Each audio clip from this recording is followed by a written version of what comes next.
Hey everybody, what's going on? Welcome back to Orange 22 Fishing. We're about to go snakehead fishing for the second time this year. I just got off work a little bit early this morning and I have time to take a little bit of a trip to go target these awesome fish. So a couple of days ago, we were able to get out there and catch our first snakehead of the year on topwater, and that was completely unexpected to get it on a frog this early in the season. So I'm hoping maybe today they'll still be biting topwater and we can get on a pattern with the frog again. But I'm just going to try to catch one any possible way that I can and try to keep building on what's already begun to be a good year of snakehead fishing for me, because I'd never expected to get on them in March. And to be able to catch my first one the other day and have another chance to get them today is just awesome because the weather is great. But in our first snakehead video the other day, I wanted to share a couple of goals with you guys that I have for snakehead fishing this year, and I forgot to share them, so I'm going to do that right now. So our first goal, I want to catch 100 snakeheads this year. I think it's a reasonable goal, and it's one that if we, consistently target these fish throughout the whole year, we're going to be able to accomplish, I'm pretty confident in. The second one's going to be a little bit tougher, but I'm also very confident we can get this done, and that's to catch a dragon snakehead. I want one over 10 pounds or over 30 inches. That's what we classify as a dragon. And I'd love to catch multiple ones, but the original goal here is just to catch one and then go from there, because that fight is going to be crazy. Maddie was able to catch one last year, and I'm still not in the dragon club yet, so I have to get up there with everybody else and do that this year. But with all that being said, let's get right out to the water. Let's start driving, and hopefully soon we'll be catching some snakeheads. Ah, what a beautiful time to be alive. It is once again snakehead time. We are hoping to get on them today, hopefully some snakeheads and potentially some bowfin as well.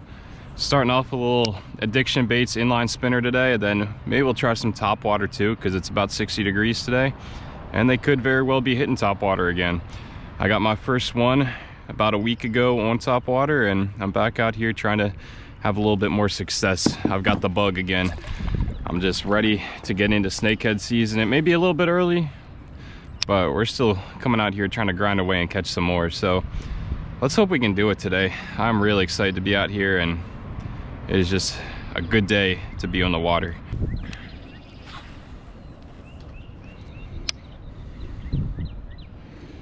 We're hitting this spot at low tide today, which is very good. This spot is usually much better at low tide than high tide, because the snakeheads don't have as much cover that they can get up into, and it kind of concentrates them into easier areas to cast to, and they're not back in all that really thick stuff. Now they will still be back in some thick stuff, but not the worst of it. So it'll kind of make it easier for us to access them, and hopefully that plays into our favor. Most of the good days I have out here are at low tide, so we got that going for us anyway.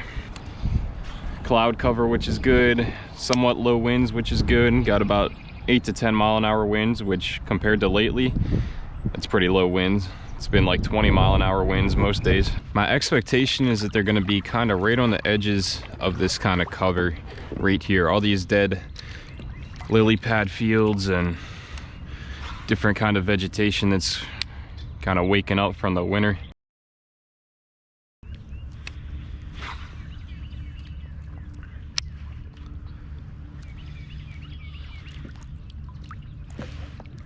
Something just moved back in there. I don't know what it was, but chances are it could be a snakehead. Just very light movement, but something was definitely right about where my frog is right now.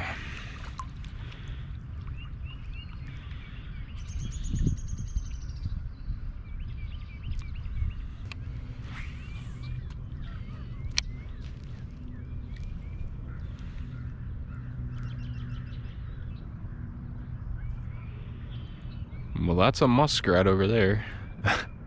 That could have been what was moving around.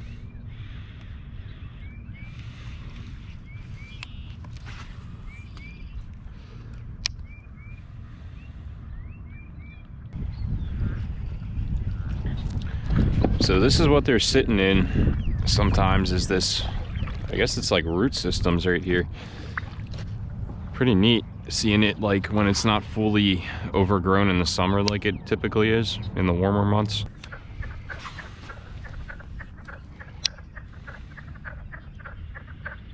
You guys hear those peepers right now? That is a very very, very good sign. Means the frogs are coming out. Snakeheads, bowfin, they're gonna be feeding on those frogs. So I actually just went subsurface. I pulled out this gigantic big blade chatter from Invasive Lures. I'm trying that for the first time, and I'm loving the action on that so far. So hopefully we can get one subsurface on this thing. I'll show it to you guys real quick. It's a custom bleeding shad type of pattern that he did custom for me. So thank you to Josh of Invasive Lures for giving me this bait right here. Hopefully it catches me a big one today, but if not, the frogs still might be the way to go once we get back to that same spot we were catching them on with the frog the other day.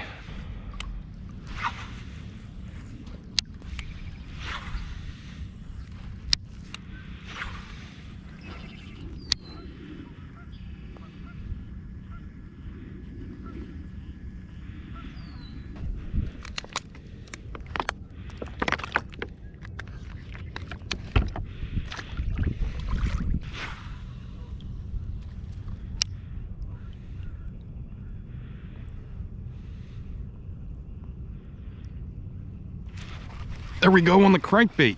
No way. Like third cast in on the crankbait. Oh, it's a bass. Are you freaking kidding me?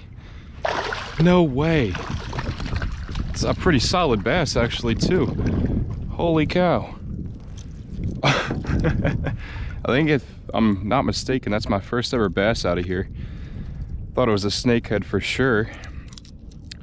But that's a pretty gnarly bass right there. I literally just tied on this crankbait and that thing absolutely slammed it. Thank you, bud.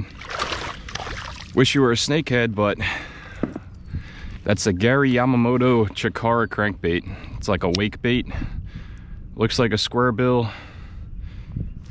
And dude, what the heck? That was another bass on the second cast.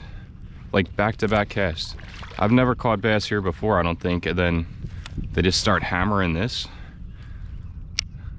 after I haven't like had a bite all day. It's so weird. Well, this day is definitely not going according to plan so far, but at least we've got a couple fish hitting and landed one.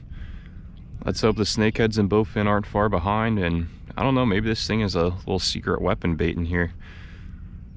It kind of does look like a little frog scurrying away subsurface. So the topwater bite is definitely not on. I've tried for it, but they're not hitting frogs at all. But maybe this little subsurface game with a crankbait will work.